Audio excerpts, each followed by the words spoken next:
My name is Bari Wong, and I am 34 years old.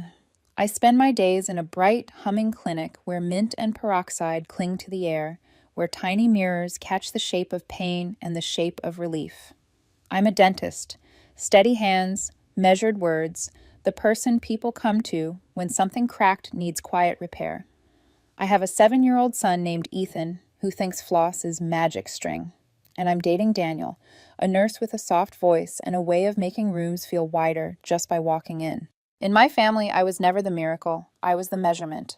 The older daughter who could handle it. The reliable one.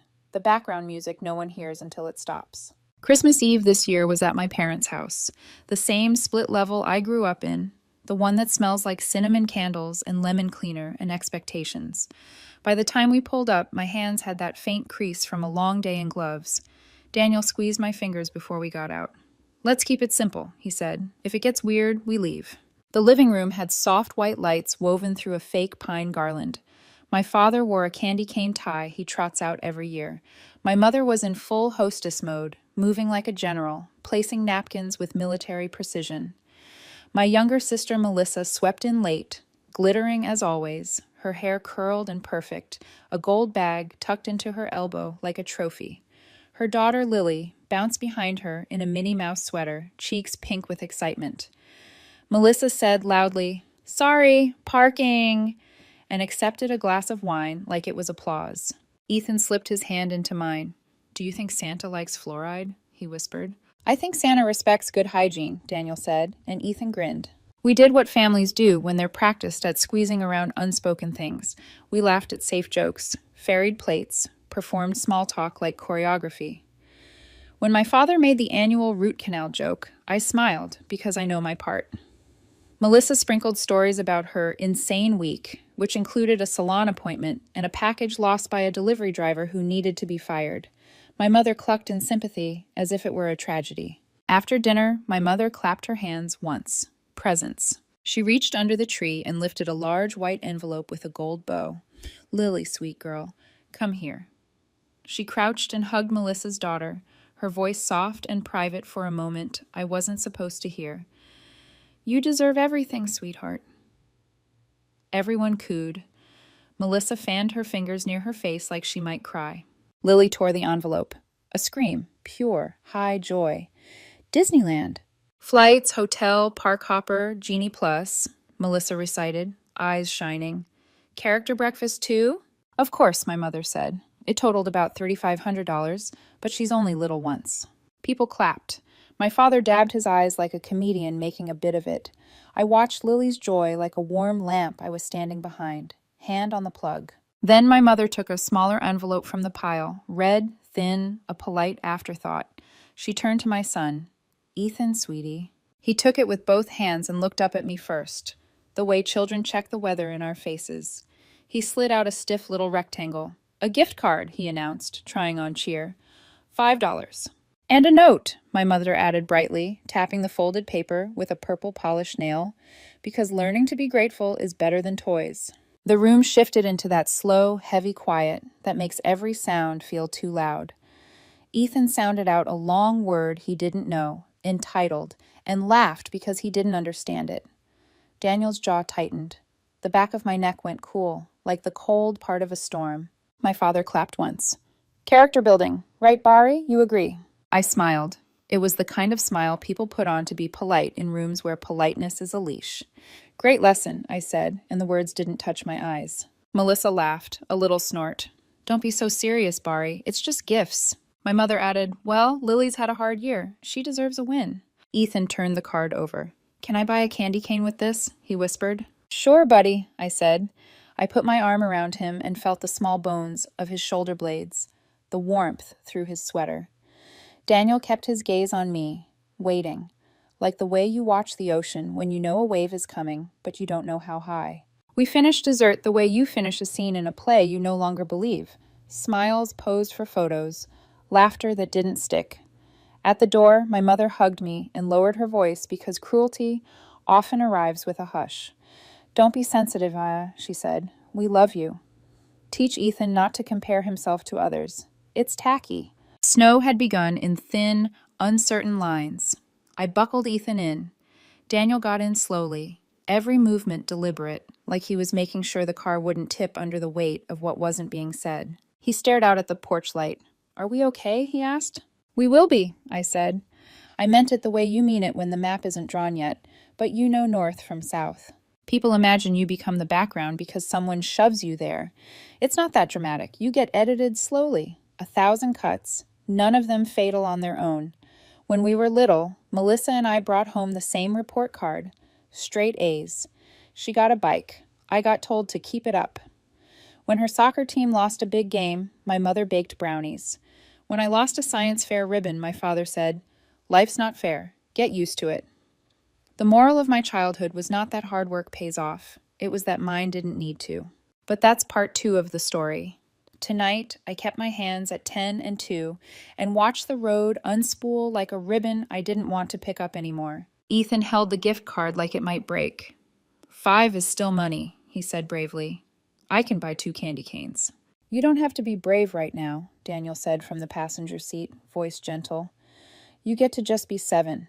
We got home, set gloves on the radiator, and tucked Ethan into bed with a dinosaur print blanket. He fell asleep quickly, the honest sleep of a child who trusts that the adults will fix what's crooked by morning. In the kitchen, the heater kicked on with a clank. Daniel placed his palms flat on the table. "Say it," he said. I looked at the scuffed edge of the table, the place Ethan had chewed absent-mindedly when he was teething, the place Daniel had sanded and sealed when we first started dating. "I'm done," I said. Daniel nodded once, like a clinician confirming a diagnosis he already suspected. "What does done look like?" I didn't answer yet. I heard the click of the hallway nightlight, the hum of the refrigerator, the quieter hum inside my chest where the old reflex to apologize used to live. I rinsed 2 mugs. I dried them slowly. Outside, snow stitched the street into one long white thought. I sat back down. "Done looks like," I started, and then stopped because I needed to taste the word in my mouth. Done. Not burned bridge done. Not flip the table done. Closed ledger done. "I don't know the shape yet," I said, "but I know the edges. No more little humiliations we call lessons. No more being the wallet and the chauffeur and the applause track. No more pretending a $5 lecture is the same as a $3,500 memory." Daniel watched me in the way he watches a patient choose to breathe through pain. "Okay," he said, "then we start there." I took out my phone, opened in Notes, and typed a title without thinking. Boundaries. Under it, I made the first bullet. No loans. Then no errands on demand. Then holidays on our terms. I didn't know then how many lines I would write or how much they would steady me. I only knew that enamel, once gone, doesn't grow back, and I had let people grind mine down one favor at a time. When I closed my eyes, I saw Lily's envelope again. The gold bow, the scream, the way my mother's whisper curled around. "You deserve like a ribbon." I saw Ethan reading a word he didn't understand and laughing because he thought it was a game. I saw Melissa's sparkling bag, my father's easy clap, the way the room expected me to laugh along. I felt the quiet click inside me that did not sound like anger. It sounded like a door. "We'll pick up our photo albums tomorrow," I said suddenly. Daniel blinked. "From your parents' house?" I nodded. "If I'm drawing a map, I want my own history on my own shelf." He squeezed my hand again. "Then tomorrow we do that." The house settled around us, old bones shifting. Snow kept writing its silent lines. Somewhere between the heater's rattle and the neighbor's late-night TV, a shape began to form. Not a plan, not yet, but something like courage that didn't need to shout to be heard. In the morning, I would text my father at 8 until I had a.m. sharp. "We're picking up our photo albums at 9. Please set them aside." I already knew he'd call me childish. I already knew he'd suggest we talk instead. I already knew the words my mother would choose, the tone she would use, the way she would try to turn care into compliance. But I also knew where the door was now, and how to walk through it without slamming anything behind me. For the first time in years, I slept. When people ask what makes a person finally snap, they expect a grand betrayal, an affair, a screaming match, a moment where something breaks and everyone hears it. But in my case, it wasn't one sound. It was 100 quiet ones. Drawers shutting, phones hanging up, my own voice saying, "Sure, I can help," over and over until it meant nothing. The morning after that Christmas, I looked around our little townhouse. The chipped counters, the secondhand couch, the tiny dinosaur figurine Ethan had glued to the TV stand, and realized that everything here was ours. Nothing borrowed, nothing gifted with strings attached. That was the first good breath I'd taken in years. When I was a kid, I thought fairness meant balance, that if you gave, people gave back. But in our family, balance was a joke. Melissa and I grew up side by side, but the spotlight was never wide enough for two. We brought home the same grades, straight A's. But she got a new bike while I got told, "Keep it up." When she cried after a soccer loss, Mom made brownies and said, "You're still our star." When I lost my science fair ribbon, Dad said, "Life's not fair. Get used to it." I did. I learned early that my value was in helping. I fixed things, filled in gaps, drove when their cars broke down, covered when they forgot. It became a reflex, like checking mirrors before changing lanes. In college, Melissa struggled through her CNA courses, while I was deep in dental anatomy. I tutored her through her exams. She passed. Mom threw a dinner. I got a text the next morning. "Bari, can you Venmo $200 for Melissa's exam fees? We're tight this month." "No, please, no thank you, just expectation." I sent it. Years later, when my old Honda finally gave out and I walked to class in the snow for 2 weeks, Dad said, "Toughen up." But when Melissa's car needed new brakes, suddenly the family fund appeared. That invisible family fund never once included me. I worked nights sterilizing instruments, studied until 2 a.m., lived on eggs and rice, and measured toothpaste like gold. By graduation, I had 6 figures of debt and the kind of exhaustion that becomes personality. When I met Daniel, he noticed how easily I said yes to everyone. "Do they ever say yes back?" he asked once. "They're family," I said. "That's not an answer," he replied, not unkindly. He didn't press. He didn't need to, because he saw it, the way I'd flinch when my phone lit up with Mom, the way I'd sigh before answering. When Ethan was born, something inside me rewired. I could handle chaos, the sleepless nights, the mess, but I couldn't handle being treated like an afterthought anymore. So I started keeping track, not out of spite, but out of self-preservation. 18 airport runs for Melissa, $1,300 in temporary loans that were never repaid, 27 dinners where Dad forgot his wallet, 11 times they called for help, said thanks, and hung up before I could answer. I didn't show anyone in that list. It wasn't for them. It was for me. Proof that I wasn't crazy. When Daniel and I finally bought our small townhouse, we invited everyone over for dinner. I was proud, nervous even. We'd worked hard for it. Mom walked in, scanned the place, and said, "You sure you can afford this?" "Yes," I said, smiling. She ran her hand along the dining table Daniel had built and said, "Maybe skip vacations for a while." We hadn't taken a vacation in 4 years. Melissa, though, her life was one long vacation. She upgraded her phone every year, went on bachelorette trips she didn't pay for, and when she had Lily, Mom and Dad became fountains of generosity. They bought her a $900 stroller, a new washer and dryer, weekly grocery deliveries. "She deserves the best," Mom said. "You know how hard motherhood is." That night, Daniel laughed a little, a dry, humorless sound. "Guess you're not a mother," he said softly. I smiled, but something in me cracked a little. "Maybe I'm invisible," I said.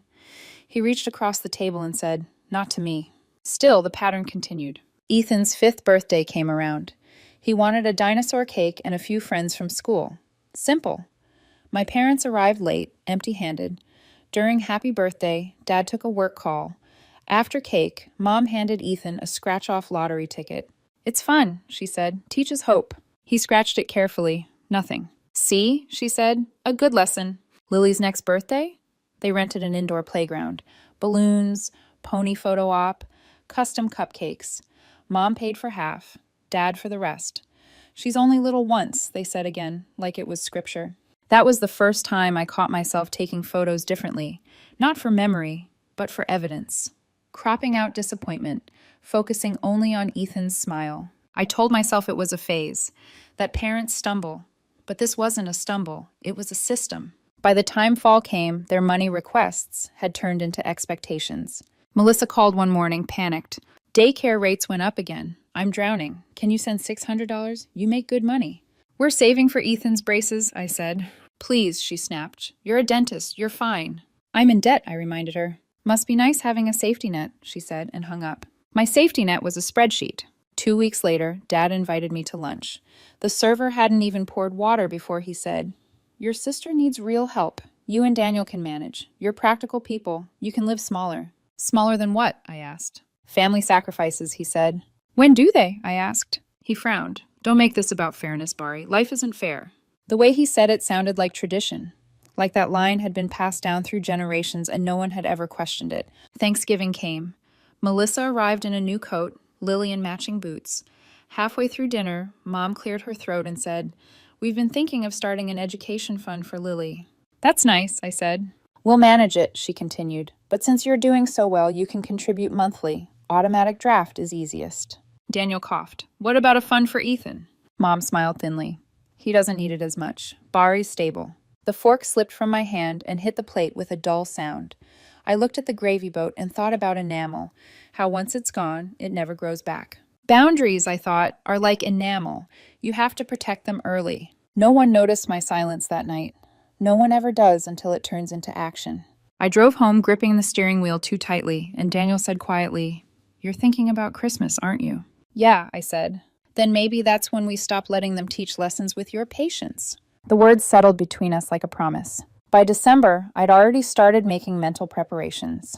I didn't know exactly what would happen, but I could feel it building, the way the air changes before a storm. And when it came, the Disneyland envelope, the $5 card, the whisper about gratitude, I didn't explode, I didn't cry.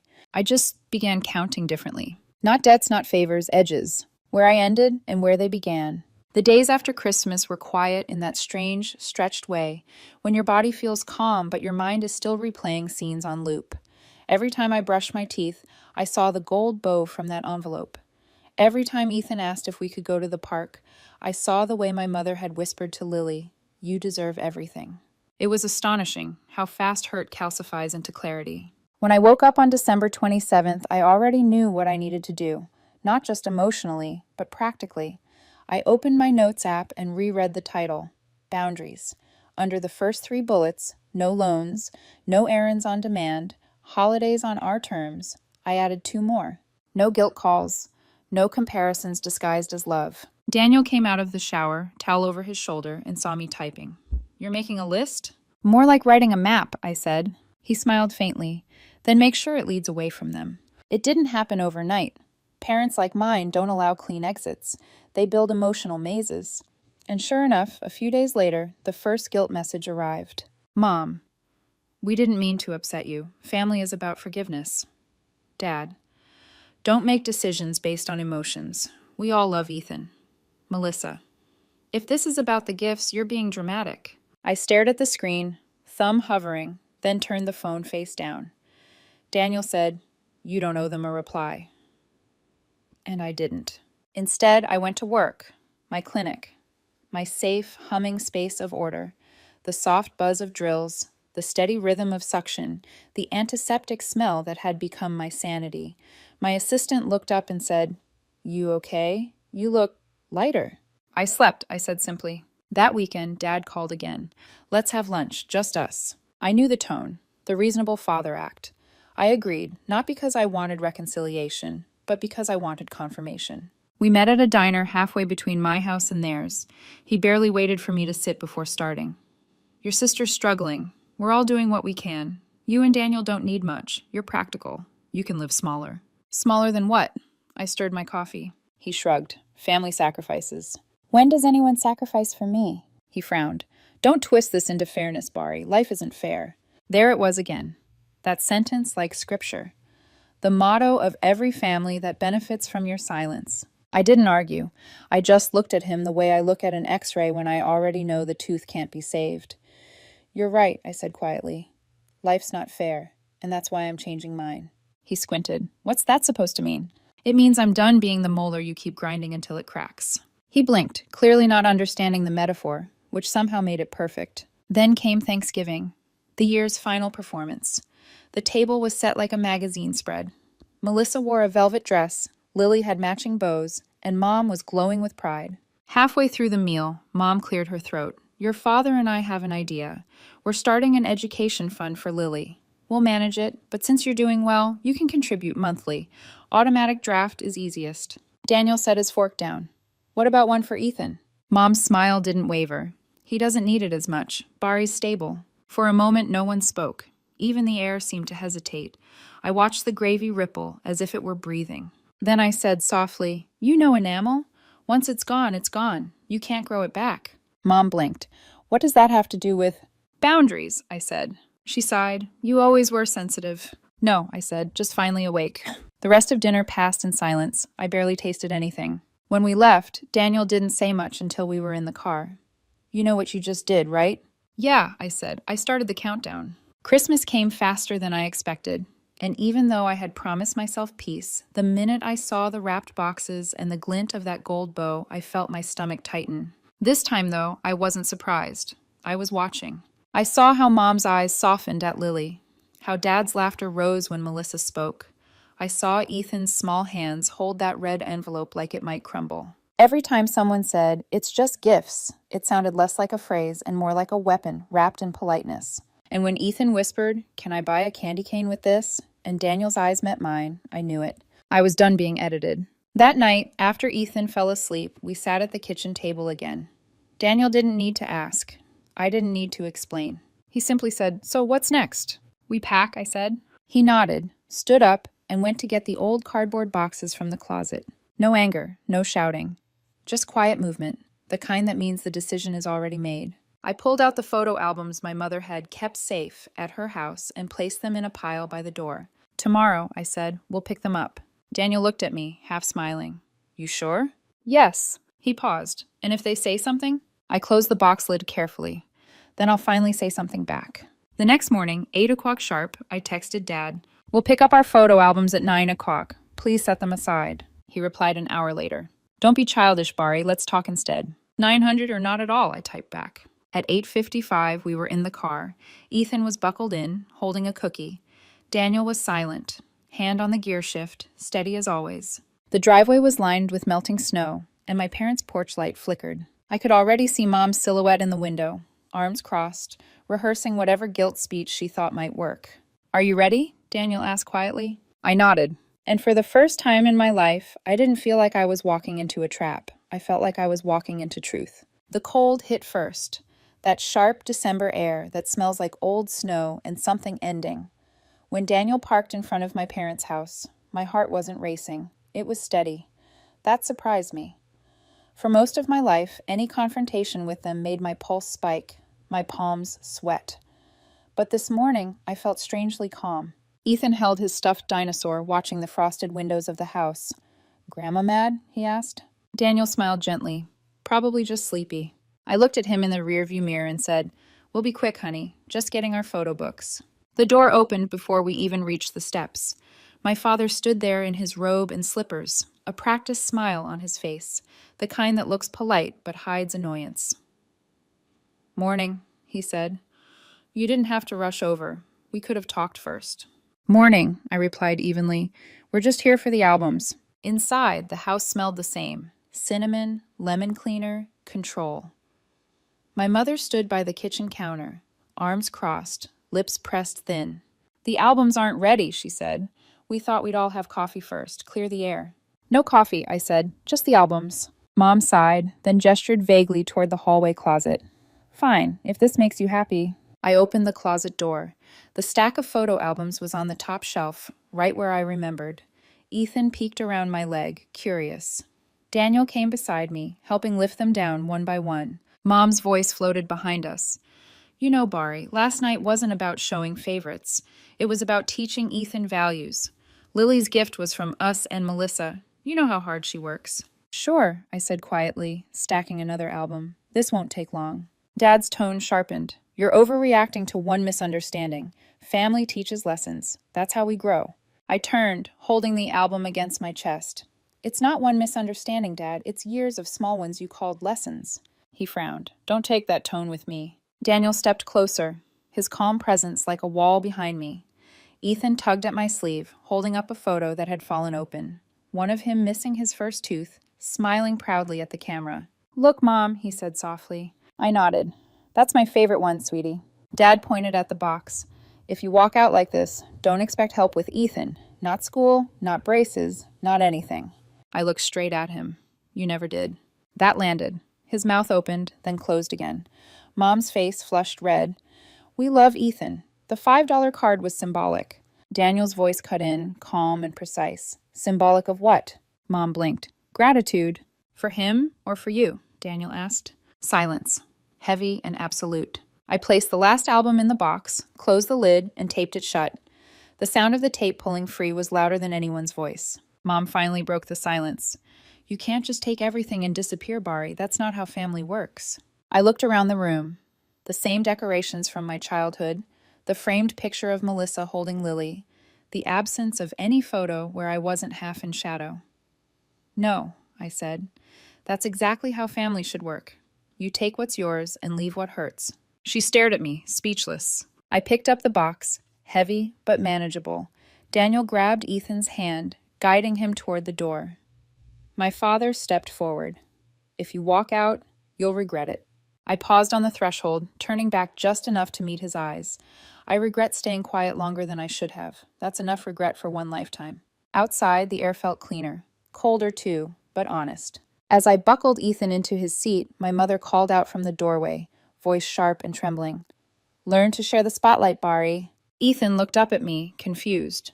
What does that mean? I smiled softly. It means Grandma's still learning. Daniel started the car, his hand finding mine as we pulled away. No music, no words, just the sound of tires crunching against the ice and the quiet certainty of a chapter closing. That afternoon, I sent the email. Subject: boundaries. Body. From now on, no loans, no errands, no automatic drafts. Gifts for Ethan go through me and Daniel. Holidays are at our home. If that doesn't work, that's okay. We'll make other plans. I hit send, and for a moment my stomach twisted. Then, stillness. Daniel walked in from the kitchen with 2 mugs of tea. How'd it feel? Like closing a patient's chart, I said. Finished. No notes left open. He smiled. You always did like clean endings. Not endings, I corrected. Just clarity. That night, Ethan taped the $5 gift card to the fridge. I raised an eyebrow. He grinned. So I can remember to save for something better. Daniel laughed softly. I think you already have. By the next morning, the silence had started. No calls, no guilt messages, just stillness. For the first time, it wasn't empty. It was peaceful. We made pancakes for breakfast. Ethan learned to flip them, laughing when one landed half on the stove. Daniel caught it midair, heroic as ever. We ate, messy and happy, syrup on the table, sunlight on the counter. Halfway through breakfast, Daniel looked at me and said, Feels lighter, doesn't it? I nodded. Like I just took off someone else's coat I'd been wearing for years. The phone buzzed on the counter, my father's name, then my mother's. I turned it face down and kept eating. They could wait. That night, I slept better than I had since before dental school, deep and dreamless. I didn't wake to check messages or think about who might be disappointed. I just slept. But by the next morning, I knew the silence wouldn't last. People like my parents don't let go. They circle back. Sure enough, by day 3, the messages started to trickle in. Guilt, nostalgia, emotional manipulation wrapped in affection. You're breaking your mother's heart. You're teaching Ethan to turn against family. Melissa says you've changed. They were right. I had changed. And I wasn't sorry. The following week felt surreal, like living in a house that used to hum with static but had finally gone quiet. No calls. No, can you help with? No small emergencies turned into obligations. Just air. I didn't realize how much space guilt used to take up until it was gone. Ethan, blissfully unaware of the tectonic emotional shifts, spent his mornings building Lego cities on the living room floor. Daniel hummed while making coffee. And me? I could actually taste breakfast again, not eat it while checking texts or planning how to keep everyone else happy. By day 4, the silence cracked. First came the voicemail from Mom. Bari, honey, we're just confused. You've always been so kind. Don't let Daniel put ideas in your head. Families fight, but they don't walk away. Call me back. Then Dad's text. Stop being dramatic. Melissa's hurt. She says Ethan misses Lily. And Melissa's message, bright and cruel. Hope you're happy. Mom hasn't slept in 2 nights. I read each one, thumb hovering above reply, then locked my phone and slid it into the drawer. Daniel noticed. You okay? Yeah, I said, sipping my tea. They're just testing the fence. He smiled faintly. Good thing you built it high. On Sunday, we went to the park, just the three of us. The air was crisp, sunlight glinting off the frost.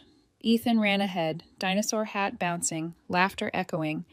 Daniel sat beside me on the bench, arm draped behind my shoulders. For once, no one was asking me to be anywhere else. A woman nearby called her son over sharply, voice slicing through the air. "Be grateful," she scolded. The boy pouted, kicking the ground. Daniel glanced at me. I chuckled softly. "Déjà vu," I said. He tilted his head. "You're thinking about Christmas." "I'm thinking about all the times I mistook politeness for peace." He squeezed my shoulder gently. "You're allowed to choose quiet that doesn't cost you." That evening, I went grocery shopping alone. Something so simple it felt like luxury. No anxious texts, no guilt call halfway down an aisle, just me, a basket, and my own thoughts. In the checkout line, I grabbed a $5 gift card, the same red kind my mother had given Ethan. When we got home, I handed it to him. "You know what this buys?" I asked. He thought for a moment. 2 candy canes? "Maybe," I said, smiling. "But mostly, it buys a lesson about what we don't owe anyone." He nodded solemnly, not quite understanding, but storing it somewhere deep. He taped it to the fridge again, so I can remember. By midweek, the guilt turned into negotiation. Mom emailed. "We were wrong to compare. Let's start fresh. Family dinner this weekend?" Dad added a postscript.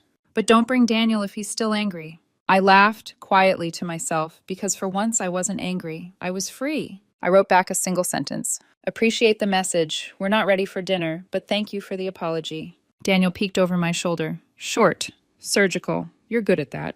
"Occupational hazard," I said. "Precision." 2 days later, Melissa posted Disneyland photos on social media. Lily was smiling with Mickey ears, ice cream melting down her hand. The caption read, "Dreams do come true. Thanks, Mom and Dad."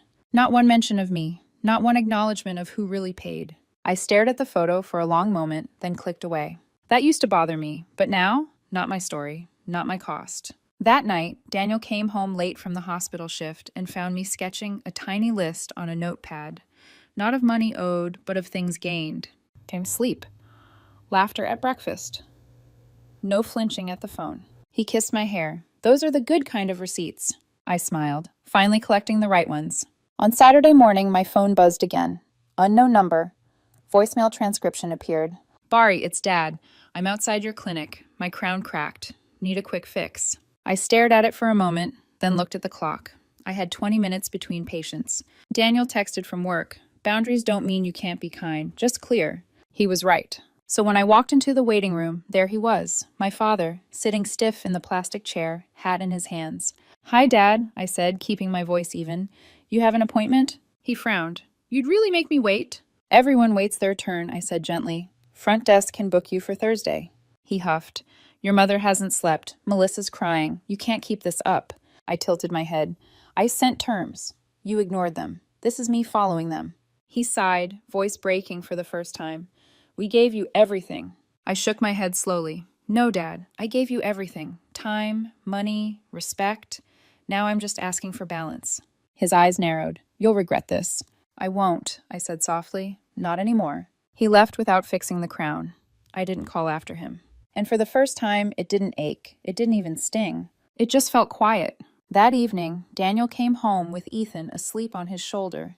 He whispered. He passed out in the car. Said he wants to build a boundaries fort tomorrow. I smiled, brushing a strand of hair from Ethan's face.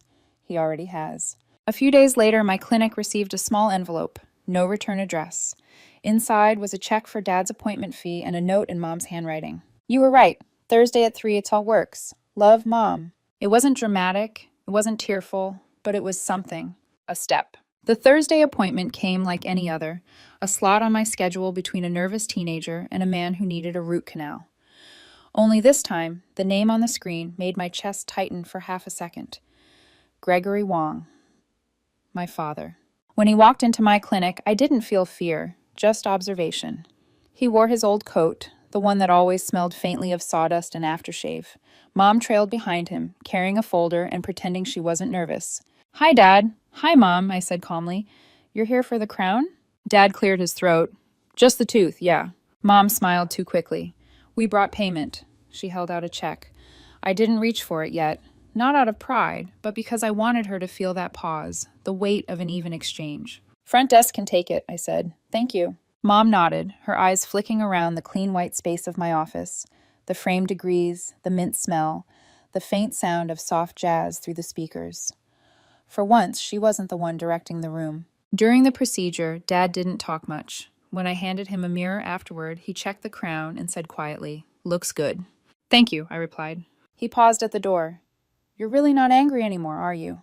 "No," I said. "Anger needs energy. I'm using mine elsewhere." He nodded once, a small gesture, almost approval. Then they left. That night, I opened my email. There it was, a message from Mom. No dramatic subject line, no manipulation, just a plain note. "We were wrong. We'll follow your terms. We want to be part of Ethan's life, respectfully." It wasn't flowery, it wasn't perfect, but it was a start. I showed Daniel, he read it twice and said, "That's progress, slow but real." I nodded. No confetti needed, just consistency. He smiled. "That's my favorite kind of victory."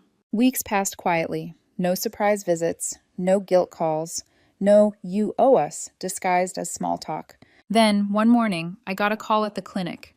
Melissa's voice on the other end, shaky. "Bari," Lily chipped her tooth. Can you see her?" For a second, old instincts kicked in. The automatic yes. But then I took a breath.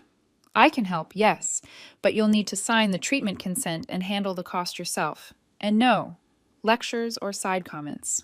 A pause. Then Melissa said softly, "I agree."